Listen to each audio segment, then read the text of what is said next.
Привет! В этом видео разберем более подробно панель DopSheet. Как вы знаете, доп.лист показывает только время ключей, а не их значение, но может одновременно отображать ключи для многих свойств. В отличие от доп.листа, график показывает и время, и значение ключей, но работать с графиком очень сложно, когда видны все кости. Давайте я сейчас вам включу и график дополнительно, и вы увидите, что это какой-то клубок ниток, так что оба эти инструмента хороши в связке друг с другом.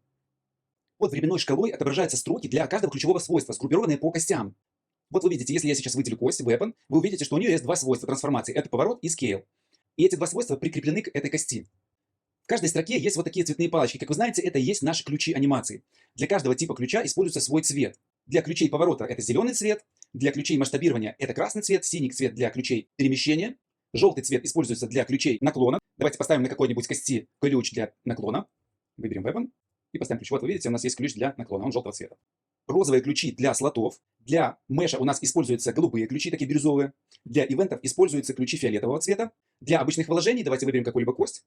Перейдем и включение, и выключение вложения у нас отображается серым цветом. То есть вы видите, у нас есть два ключа, и вот они отображаются серым цветом.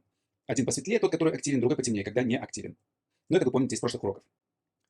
Если выбрать кость, то вы увидите вверху в строке с названием кости отображаются белые ключи. Эти белые ключи означают, что в данном кадре, вот допустим нулевой или 20 кадр, используется хотя бы два ключа. И если мы переместим этот белый ключ, то переместятся именно эти два ключа трансформации. Вот вы видите, они здесь подсвечиваются. При перемещении белого ключа по таймлайну перемещаются все ключи, относящиеся к данной кости, установленные в данном кадре. Также вы видите в строке с анимацией такие же ключи. Это ключи для всех костей, видимых в DopSheet. Если я сейчас нажму на пробел, то вы увидите все ключи, которые имеют анимацию. И также в строке с названием анимации вы видите, кроме обычных ключей с обычного цвета, есть еще ключи белого цвета. Они означают то же самое, что и для конкретной кости, но теперь мы перемещаем ключи, которые могут относиться к разным костям. То есть если я сейчас выберу вот этот белый ключ в строке с названием анимации, то я буду перемещать, видите, ключи для разных костей. Это для кости forearm и для кости hip R. И то же самое здесь. Вы видите, что перемещаются разные ключи для разных костей. Особенно это заметно на первом кадре. В строке с анимацией отображается название скелета, если у вас есть несколько скелетов, а также название анимации. Если вы кликните по названию анимации, вы перейдете в иерархии в ноду с анимациями. И это, в принципе, удобно, если вы хотите, допустим, выбрать какую-то другую анимацию, либо скопировать анимацию, или какое-то действие другое произвести с анимациями. Свойства трансформации костей можно свернуть одновременно для всех костей, либо для каждой кости отдельно. Для этого нажимаем на кнопку с минусом. Вот здесь в панели инструментов доп.листа вы видите здесь кнопка с минусом. И все свойства видимых костей свернутся. Так вы сэкономите пространство в доп.листе. Если нажать на плюс, в тех же свойствах, вот он находится рядом с минусом, то вы снова увидите развернутый вид костей. Также можно нажать на минус напротив названия конкретной кости, и ее свойства трансформации свернутся. Допустим, давайте выберем кость weapon и нажмем рядом с ней минус. Вы видите, что наши свойства трансформации свернулись, и у нас теперь есть только одна строка с названием кости, в которой находятся все ключи трансформации для этой кости. Это также сделано для удобства, для экономии места в вашем доп.листе. Если нажать на плюсик, то свойства кости снова развернутся. Строки костей можно перетаскивать вверх или вниз, чтобы изменить их порядок в доп.листе. Это никак не влияет на анимацию, просто помогает упростить работу с костями. Если поднести курсор к кости, то можно заметить две стрелки, вверх и вниз. Нажав на эти стрелки и потянув, можно изменить положение кости в доп.листе. Вы видите, что наша кость перемещается вверх либо вниз, и мы переносим ее в то положение в доп.листе, которое нам нужно. Как вы уже понимаете, под строкой костей находятся строки свойств трансформации. В строке свойств отображаются все ключи трансформации для данного свойства.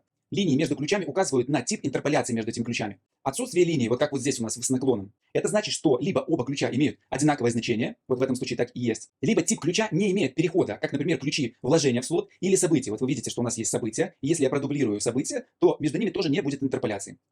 Выделив любую кость, вы увидите строку для ключей Draw Order. Но эта строка не связана с костью, поэтому при наличии ключей она просто отображается в нижней части доп.листа. Эту строку можно скрыть с помощью фильтра доп.листа, о нем мы поговорим чуть позже. Доп.лист имеет два режима управления отображением строк костей. Разблокированный и заблокированный. По умолчанию доп.лист разблокирован. В разблокированном состоянии отображение строк костей зависит от области просмотра или выбора иерархии. Если выделены кости или вложения костей, то отображаются только ряды костей, которые были выбраны. Если ничего не выбрано, давайте вот сбросим два раза, нажмем в пустом месте, то отображается весь список костей, которые имеют трансформации. Использование доп.листа в разблокированном виде не всегда удобно, особенно если вы выбрали несколько костей и хотите манипулировать только одной костью или частью выбранных костей, и при этом видеть все остальные выбранные кости в доп.листе. В этом случае блокировка содержимого таблицы может оказаться более удобной. Допустим, вы создали новую кость. Давайте так и сделаем. Создадим просто новую кость для головы. Перейдем опять в режим анимации. И хотите сделать анимацию этой кости, так, чтобы ключи скейла совпадали с ключами поворота головы. Вы видите, что у нашей кости головы есть ключи поворота, а мы хотим, чтобы наша новая кость имела ключи трансформации скейла в тех же кадрах, что и ключи поворота для головы. Что для этого нужно сделать? Мы выделяем эти две кости и нажимаем на кнопку блокировки доп.листа, вот этот замочек. Когда он отображается синим, значит доп.лист заблокирован. Теперь можно выбрать только ту кость, с которой хотите работать, и выставлять нужные ключи. Вы видите, что наши ключи трансформации скейла совпадают с кадрами, в которых установлены ключи для трансформации головы. Теперь вы можете сделать любую трансформацию, которую вы хотите этой кости. Таким образом, вы можете работать и с одной костью, и со второй костью раздельно, но так, чтобы видеть их ключи трансформации. Если допшит будет разблокирован, то вы не сможете выбрать одну кость, чтобы вторая кость также осталась в доп-листе. Давайте вот я разблокирую, выделю две кости, разблокирую наш доп-лист, и теперь я хочу, допустим, поработать с той же костью головы. Я нажимаю на нее, и вы видите, что вторая наша кость, которая была выбрана, она исчезает. То есть одновременно я не могу работать с какой-то конкретной одной костью, если выделено несколько костей. В таком случае я иногда просто выбираю две кости и проставляю ключи для двух костей, а потом работаю только с нужной костью. Допустим, мы сейчас выставим те же ключи вместо ключей скейла, мы выставим ключи наклона. И я нажимаю на кнопку, и вы видите, что для двух костей выставляются ключи наклона. И потом я выбираю только нужную кость, с которой хочу работать, и вы видите, что я сейчас работаю с конкретной костью, которой хочу работать, и у нее уже выставлены ключи наклона. Но, как вы могли заметить, я проставил также ключи и для кости головы. Они, в принципе, здесь не нужны. Поэтому такой способ не всегда удобен. И лучше всего, конечно же, блокировать эти кости и работать в заблокированном режиме. Если вам нужно изменить отображаемые кости при блокированном доп-листе, давайте сбросим наш выбор теперешний, нажимаем два раза во viewport в пустом месте и выбираем новые кости. Вот мы выбрали три кости, две руки и одну туловище. Но, как вы видите, они сейчас не отображаются в нашем доп-листе. Для того, чтобы они сменились и стали отображаться вместо вот этих двух костей, мы нажимаем кнопку Refresh. Вот эта вот зелененькая кнопочка с зелененькими стрелочками. Нажимаем на нее, и вы видите, что три наших кости теперь отображаются в доп-листе. Эта кнопка эквивалент того, что мы снимаем блокировку и устанавливаем ее заново для новых костей. Далее у нас идет кнопка Select. Эта кнопка выбирает кости во viewport для всех отображаемых в доп-шите костях. То есть, смотрите, я сейчас сбрасываю наш выбор. Нажимаю два раза в пустом месте, и ни одна кость не выбрана. И в доп-листе ничего не выбрано, и во viewport ничего не выбрано. Но если я нажму на кнопку Select, у меня выберутся все вот эти три кости. Нажимаю, и вы видите, что они стали активными. Конечно, их можно выбрать и во viewport, просто выделив эти кости, но когда у вас, допустим, здесь 20 или 30 костей, и все они относятся к разным частям тела, и очень тяжело их выбирать, то лучше всего, конечно, нажать на эту кнопку Select, чтобы выбрать вот эти все кости. И обычно я использую эту кнопку в связке с кнопкой Refresh. Сначала выделяю все кости, потом убираю или добавляю новые кости с зажатым Ctrl. Давайте так и сделаем. Выберем еще кость головы и выберем вот эту нашу новую кость. И теперь я нажимаю Refresh. И вы видите, что к нашим трем костям добавилось еще две кости. Также, если у меня сброшен мой выбор, и я хочу удалить отсюда из доп-шита какую-то кость, что я делаю? Я выбираю эти все кости и удаляю с Ctrl ненужную кость. То есть зажимаю Ctrl и давайте уберем кость Arm R. Просто нажимаю Ctrl и кликаю по этой кости. Она становится неактивной, и теперь я нажимаю Refresh, и вы видите, что она исчезает из доп-листа. То же самое можно сделать и вот здесь. Если все кости выбраны, вы можете нажать на кость с зажатым Ctrl, она перестанет быть активной, и нажать Refresh. Таким образом вы снова уберете кость из доп-шита заблокированного. Давайте разблокируем наш доп-лист. Кости отображаются в таблице в том порядке, в котором они были выбраны. Также в доп-листе отображаются те кости и вложения к ним, которые относятся к активному скину. Давайте сейчас поговорим про фильтр доп-листа. Наш доп-лист можно отфильтровать, чтобы отображать только выбранные типы свойств. Для этого мы нажимаем на кнопку фильтра, вот она здесь находится, выглядит как воронка, нажимаем на нее, и вы видите те элементы, те свойства, которые мы можем отключить. То есть мы отключаем их просто видимость. Если я нажму Ctrl и начну нажимать на эти свойства, чтобы их отключить, вы видите, что они исчезают из доп-листа. То есть свойства, допустим, ивента, draw order. Давайте отключим еще сепарированные свойства трансформации. И вы видите, что таким образом можно настроить наш доп-лист, чтобы он отображал только конкретный инструмент. Закрываем наш фильтр, и теперь вы видите только свойства трансформации поворота, которые мы отфильтровали для всех костей. То есть сейчас у нас отображаются только те кости, на которых есть вот это свойство трансформации. Если мы выберем, допустим, какую-либо кость, вот наша созданная новая кость, на ней, по-моему, нету никаких свойств трансформации поворота, поэтому здесь ничего и не отображается. Снимаем выделение и видим все кости, на которых есть трансформация поворота. И как вы видите, когда фильтр активен, наша воронка окрашивается в красный цвет. Если фильтр не активен, она отображается желтым цветом. Для выбора нескольких фильтров нужно удерживать клавишу Ctrl или Shift и кликать по нужным свойствам. И вы видите, что наши свойства начинают отображаться. Кнопка фильтр включает или выключает фильтр. То есть если я сейчас нажму на эту кнопку, то наш фильтр отключится. Вот видите, я нажимаю на нее, и фильтр отключается. Если я нажимаю на эту кнопку, то фильтр включается, но я могу его и отключить. Если свойства фильтрации уже выбраны, вы можете делать включение или выключение фильтра намного быстрее, просто нажимая правой клавишей мыши на данную иконку. И вы будете просто включать и выключать фильтр. Кнопка Reset сбрасывает выбор. Если я нажимаю на кнопку Reset, то вы видите, что все свойства становятся выделенными, и все они видны в доп-листе. Если активен инструмент Current Tool, то отображаются только те свойства трансформации костей, которые соответствуют текущему инструменту трансформации. Вот вы видите, сейчас у меня выбран инструмент поворота, и в нашем доп-листе отображаются ключи для свойства инструмента поворота. Если я выберу, допустим, другой инструмент, давайте выберем кость с оружием. И если я сейчас, допустим, переключусь на инструмент трансформации Scale, вы увидите, что и в доп-листе у нас появятся ключи для этого инструмента. То есть, переключаясь таким образом между инструментами, мы будем видеть только ключи для данного инструмента, что в принципе очень удобно. Я практически всегда пользуюсь таким типом фильтра. Идем дальше. Рядом с кнопкой Current, вот эта кнопка, отображается текущая позиция временной шкалы. Вы видите, что наша текущая позиция временной шкалы находится в нуле. Если мы переместим ее в любой кадр, допустим, 30-й, то здесь будет отображаться этот кадр. Также вы можете установить свою текущую позицию. Если у вас очень длинная анимация, она не вмещается, допустим, 500 кадров, вы хотите перескочить сразу на 300-й кадр, вы просто-напросто сюда вбиваете 300, нажимаете Enter, и наша позиция временной шкалы переместилась в 300-й кадр. Вот видите, она здесь находится в 300-м кадре. Если ввести сюда в это значение дробное число, давайте, допустим, введем 5 и 5, то вы переместитесь между кадрами, то есть вы будете находиться на 5,5 кадре. Если данная кнопка активна, давайте я нажму ее, вот видите, она стала активной, когда нажимаешь на нее, то доп-лист прокручивается автоматически по горизонтали во время воспроизведения анимации. Давайте, вот смотрите, я нажимаю на воспроизведение, и вы видите, что наша стрелка находится посреди нашего доп-листа, доходит до середины нашего доп-листа, и дальше сама временная шкала начинает перемещаться. Если я отключу эту кнопку, то вы видите, что положение временной шкалы перемещается самостоятельно, а наша временная шкала остается на месте. Если у вас есть необходимость воспроизвести только конкретный отрезок анимации, нужно воспользоваться кнопками Loop Start и End.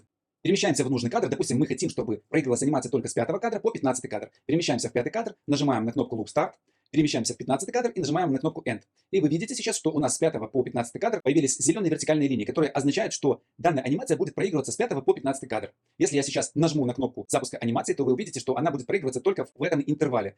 Это очень удобно, когда вы хотите настроить анимацию определенного отрезка движения и не просматривать анимацию всю целиком. Допустим, если у вас анимация занимает 500 кадров, это практически 20 секунд нужно просматривать. Также вы должны понимать, что эти вот кнопки, они не обрезают вашу анимацию. То есть, по сути, анимация у вас остается такой же длины. Эта опция сделана просто для удобства.